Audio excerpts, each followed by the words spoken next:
Welcome to Tirunelveli சமையல். இன்றைக்கி திருநெல்வேலி சமையலில் ஒரு டிஃப்ரெண்ட்டான ரெசிபி என்னென்னு பார்க்கலாம் வாங்க. இன்றைக்கி திராட்சை பழம் தான் எழுந்திருக்காங்க, கருப்பு திராட்சை. இதை நல்லா வாஷ் பண்ணி எடுத்துகிட்டு ஜூஸுக்கு தனியாக எடுத்து வச்சுருக்கேன். இன்றைக்கி இந்த கருப்பு திராட்சையில் அல்வா செய்ய போகிறோம். நல்ல மிக்சி ஜாரில் அடித்து இந்த அல்வாவை நல்லா வடிகட்டி வச்சு அதில் உள்ள இருக்க விதையெல்லாம் நல்லா அரிப்பு வச்சு அறுத்து எடுத்துக்கலாங்க. இங்கே பாருங்கள், எடுத்தாச்சு. இப்போ அந்த ஜூஸ் பாதி குடிக்கிறதுக்கு எடுத்து வச்சுருக்கேன், பாதி தான் ஜூஸ் அல்வா செய்ய போகிறோம். அதில் இன்றைக்கி ஒரு 3 டம்ளர் ஜூஸ் எடுத்துக்கோங்க, திராட்சைப்பழ ஜூஸ் எடுத்துகிட்டு அதில் 3 ஸ்பூன் கார்ன்ஃப்ளவர் மாவு சேர்த்துக்கோங்க. சேர்த்து நல்லா இதை நல்லா மிக்ஸ் பண்ணி விட்டுக்கலாம்.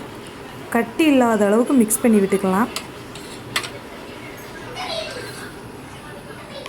பாருங்கள், நல்லா கட்டியே இல்லாத அளவுக்கு நல்லா மிக்ஸ் பண்ணி விட்டுக்கலாம்.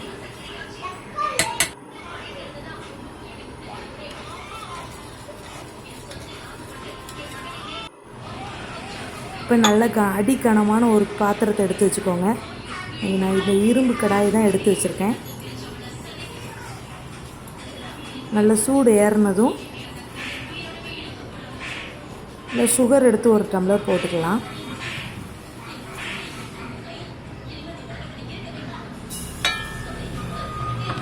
இது கூட கொஞ்சம் தண்ணி 1 டம்ளர் சேர்த்துக்கலாம். வெறும் நார்மல் வாட்டர் தாங்க.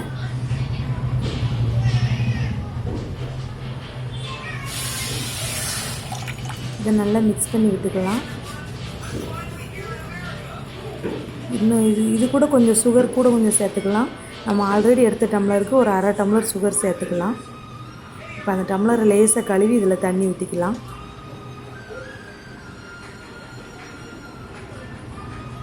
மூணு டம்ளர் கிரேப் ஜூஸுக்கு 1/2 டம்ளர் சீனி போட்டிருக்கேன். நீங்கள் இது வெல்லத்தில் இதில் கூட நீங்கள் செய்யலாம். நான் இன்றைக்கி ஒயிட் சுகர் தான் எடுத்துருக்கிறேன். நல்லா மிக்ஸ் பண்ணி விட்டுக்கலாம்.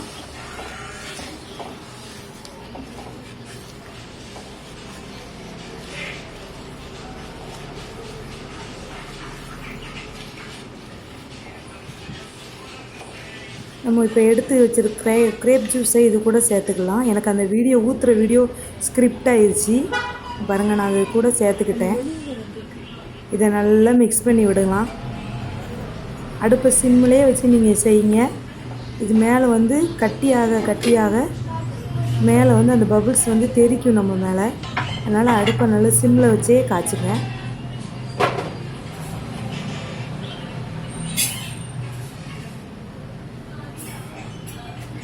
நல்லா கட்டியான பதத்துக்கு வர்ற வரைக்கும் இதை நல்லா மிக்ஸ் பண்ணி விட்டுக்கிட்டே இருக்கணும். இப்போ பாருங்கள், நல்ல பபுள்ஸ் இப்போ தான் வர ஆரம்பிக்குது. இது ஒரு டிஃப்ரெண்ட்டான ரெசிபி. நீங்களும் வீட்டில் இதே மாதிரி செஞ்சு பாருங்கள்.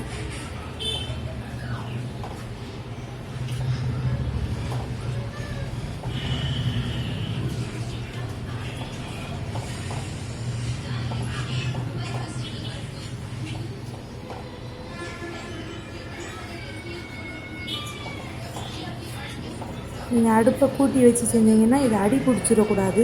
அதனால தான் லோ ஃப்ளேமில் வச்சு செய்ய சொல்கிறேன்.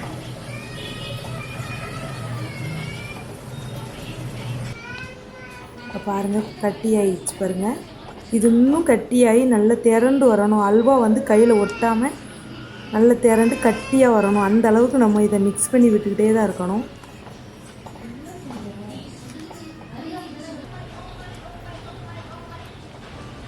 இது கூட நம்ம நெய் சேர்த்துக்கலாம். நெய் ஒவ்வொரு ஸ்பூன் கொஞ்சம் கொஞ்சமாக விட்டு கிளறி விட்டுக்கிட்டே இருங்க. அப்போ தான் பாத்திரத்தில் ஒட்டாமல் நல்லா திரண்டு வரும். நெய் எவ்வளவுனாலும் சேர்த்துக்கலாம். நெய் சேர்க்க அல்வா கூட கொஞ்சம் டேஸ்ட்டாக இருக்கும்.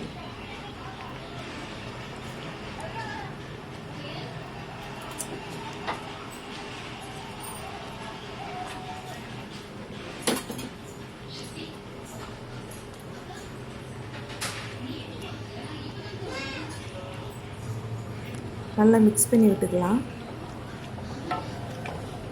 அப்படியே நெய் தனியாக பிரிஞ்சு வருது பாருங்கள். நல்லா மிக்ஸ் பண்ணி விட்டுக்கலாம்.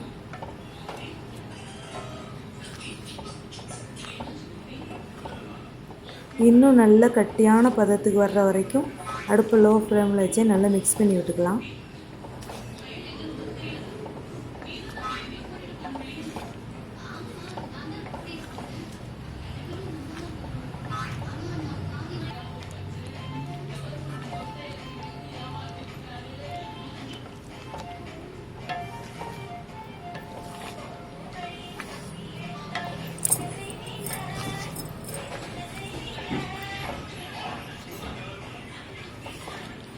நல்லா கட்டியாகிடுச்சு பாருங்கள். இன்னும் கொஞ்சம் கட்டி ஆகும். இது நல்லா மிக்ஸ் பண்ணி விட்டுக்கிட்டே இருக்கலாம். அவ்வளோதாங்க. அடுப்பை ஆஃப் பண்ணிடுங்க. இதுக்கப்புறம் அது தன்னாலேயே கட்டியே வந்துடும். நீங்கள் நெய் ஊற்றிக்கோங்க. இதுக்கு மேலே முந்திரி பருப்பு, பாதாம், பிஸ்தா, நீங்கள் என்ன நட்ஸ் வச்சுருக்கீங்களோ அந்த நட்ஸ் போட்டுக்கலாம். சூப்பராக ரெடி ஆயிடுச்சு.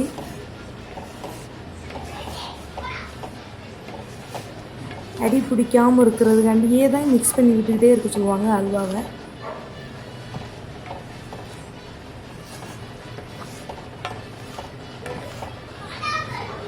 பாருங்கள், இது ஒட்டவே இல்லை பாருங்கள் பாத்திரத்தில்.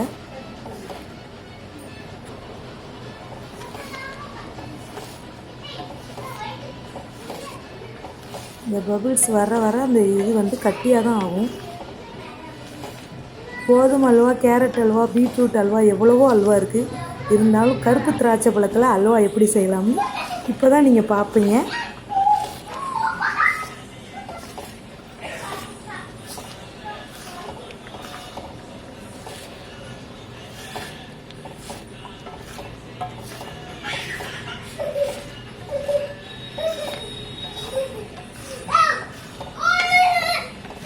நல்லா சுற்றி இருக்கிறது எல்லாத்தையுமே நல்லா மிக்ஸ் பண்ணி விடுங்க. இதுக்கு மேலே அப்படியே முந்திரி எடுத்து தூவி விட்டுக்கிடுறேன்னா, எவ்வளோ முந்திரினாலும் நீங்கள் சேர்த்துக்கலாம், டேஸ்ட்டாக இருக்கும். இதை நீங்கள் நெய்யில் வறுத்துனாலும் போடலாம், இப்படி சும்மானாலும் இதில் போட்டுக்கலாம்.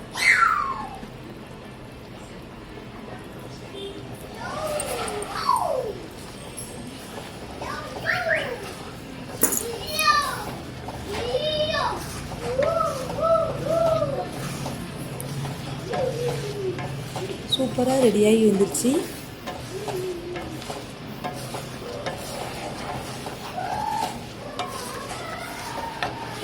இதை ஒரு பிளேட்டில் நெய் தடவி ஊற்றி கொஞ்சம் ஆற வச்சுக்கலாம்.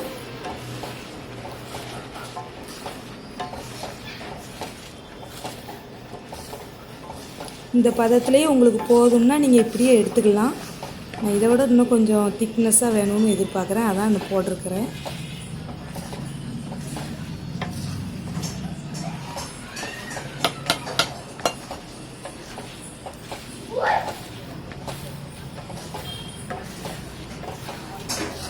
அவ்வளோதான், ஃபினிஷுங்க.